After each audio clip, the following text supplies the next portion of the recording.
was the season premiere of Mr. Robot. A very heavy episode. Let's see. Very spoilers. I'm gonna go quick shot spoilers here, but Angela's dead. Um, did not see that coming. Very shocking. And it really shows the reach of White Rose, that she is this omnipresence entity that's everywhere. Uh, Both Dom and Darlene are falling apart. So is Elliot. Everyone is falling apart as the world itself, is getting better. We're seeing garbage getting picked up, e-coins everywhere. Elliot's still trying to do this thing with the help of Mr. Robot, and somehow in this part of the universe, in this part of the story, Mr. Robot is the rational person, the one with his head on straight, and that's very odd, very weird. We saw the reappearance of the figments of, or the fragments of his personality of his mother and his younger self. Um, Not sure what the end there is with Sam Ismail and the men that took him from the honeypot apartment, which should have been straight obvious, like Elliot on his game as soon as he started walking in the building and not hearing um, any of the normal like ambient noises of life. He would have just took the exit out. Moment he walked into the apartment, it would have been fairly obvious. You can sense like when someone's been in a room or there's a presence or life exists here, and it didn't. It was very obvious this was all fake. He should have just bolted. Mr. Robot should have just commandeered Elliot and just bolted as soon as the dust in the picture and just took a different exit out. That's not what happened. Then again, I thought this might be a cement situation, like when Elliot was in the prison and he really didn't get a hot shot. And then I thought they really were going to kill Elliot off. I was like, wow, that's bold. That's like super bold. The date is December 22nd, which means I'm assuming like there's 10 episodes. So maybe like New Year's Eve or New Year's Day or the next day, that's when this shipment is supposed to go into 2016. So that's still, I guess, in play, if you will.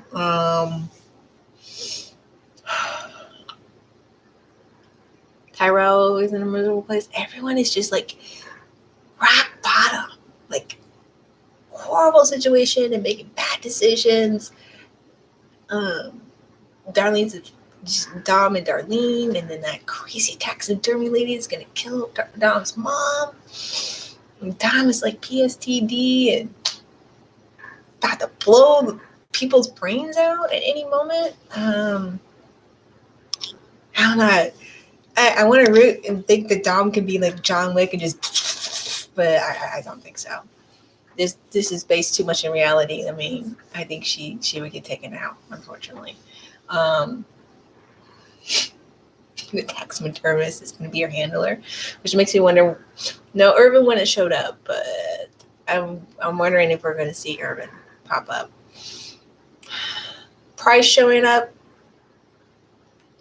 White Rose did kill his daughter. And I don't know if he cares about the fact that Angela's dead or the ego of it all. That White Rose has, been digging away. Like, he's told Angela he's trying to stop this, but there's no stopping it. She needs to shut the fuck up. I'm wondering if they filmed that scene at the end of season 3, because it was just so well done. But it's possible that it was just, redone and reshot. I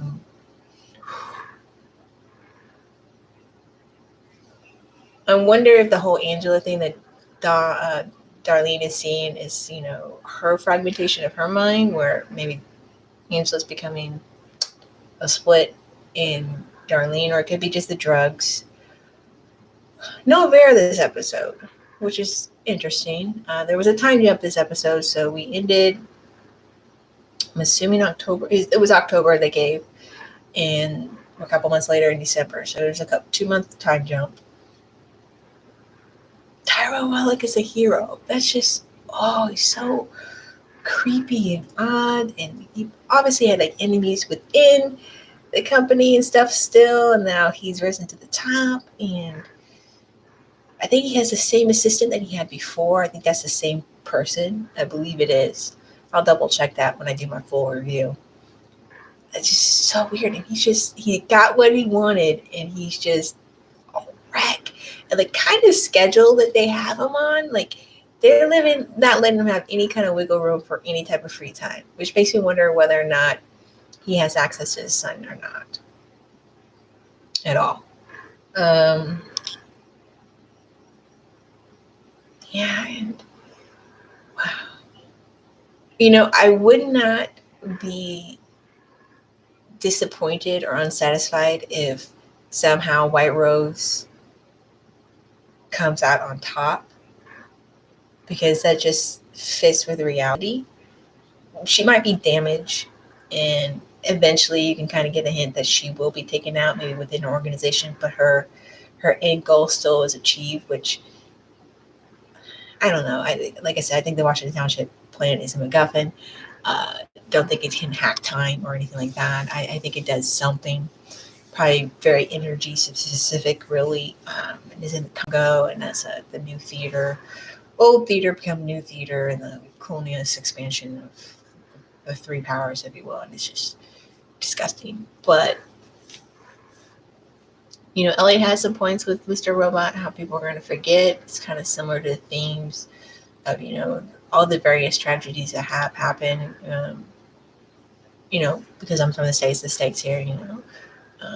From the mass shootings to terrorist attacks, particularly 9/11. People forget things. They move on. They're exhausted. They have to move on. They can't just keep like that. It was a very tenseful, slow pace, if you will, in a sense. I know there was like in the beginning where he's blackmailing that lawyer. It was very tension, but it seemed like things were off or tilted a little bit, and it was a little kind of slow paced. And I think it's because Elliot is not on his game, and so it feels off. We feel skewed. And again, he's not talking to his friends. Mr. Robot talked to us really for the first time, which was from the previews, and it was a long conversation. So, yeah, I really don't know what to think. Like I said, I'm going to probably sit with this episode and put out a review on Tuesday. But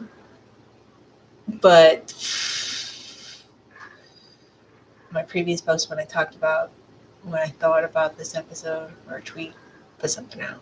It's been a long evening, but yeah, that's just.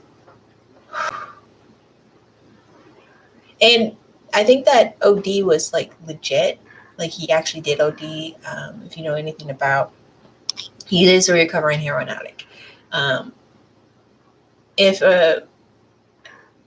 And this happens a lot for certain types of drugs, but it's almost any drug, but particularly heroin, meth, and opioids, which have a percentage, a falseness, if you will, when taking the drug, because you sometimes don't know how much it is you're taking. You can't really so much tell, particularly if you haven't been doing a high usage. You don't have that senses anymore on like alcohol, really. I guess it's the same for any drugs. But anyways, like if an addict takes even like, say, I was like 14, like 4, he was like on a really regulated dosage that he was doing. If you took that same amount that he regularly used after being clean for, I want to say almost like 9 months, almost to a year, that would actually kill him. Something that he used to normally do would cause him to OD and kill him. It is a shock to the system. The body can't handle it. It's processed everything out. It would, in fact, kill him. So it wouldn't take a lot. And I want to say that was like 14 grams for what's called a hot shot, um, that would kill him. And so that's very realistic. The fact that he wasn't able to do anything or save himself, even though he tried to, is fairly realistic. Um, the fact that Price was behind it is a little strange. I thought like I said, I thought it was like the cement thing again, but doesn't kind of explain the other people that were in the hotel room. Elliot is an unreliable narrator. But I think with Price, he had to know that Elliot was committed. The things that he was sputtering out loud, and what a better way to kind of get that information. His way of hacking and hacking a person and figuring out their weaknesses, if you will, to manipulate them, was to basically almost kill Elliot and then bring him back with, I think it was Novocaine or Nova shot, the shot that they have to bring people out of ODs on standby there. Just having him go through that to see if he's committed, because I think now, after the loss of Angela, and I think, like I said, it's a bit of ego with him, with the Angela thing, him and White Rose. I think he does care for Angela. I'm not sure if it's love, but I do think he does, in fact, feel responsible. He does. He does feel responsible, because he did pull Angela into this a bit. I mean, he went to All Safe. He committed to that firm because she was there. He helped her a little bit along with the lawsuit, and then helped her undo that lawsuit thing. He's been trying to protect her, like he said. And even though her thing was like very emotional outburst, White Rose doesn't play that. And she continued, even though she saw them, she continued with what she wanted to do, and was begging him and he allowed it to happen, as White Rose said, when she died. And that's been used as a pulpit to teach Elliot to keep on his toes. But I think there's something else. I don't know if Vera was sent by White Rose, that was a thing to remind him again of the loss, not just Angela's death. But hey, there's lots of dangers out there. There's a lot of ways that White Rose can get to him. And maybe that's where Vera factors in. Not sure. But his days are numbered. So we at least know he gets to the holidays, Christmas. Not sure if he may get to New Year's. We'll see. But I look forward to the next episode. We saw some previews of things to come.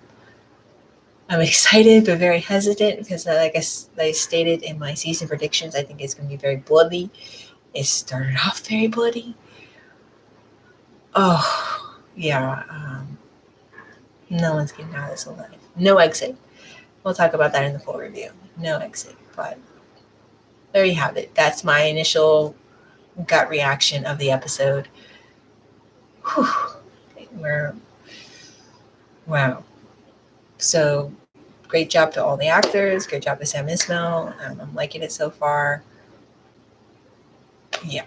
So that's it, friends. It's Veronica Scheib, me moderator, logging off. Expect a full review Tuesday.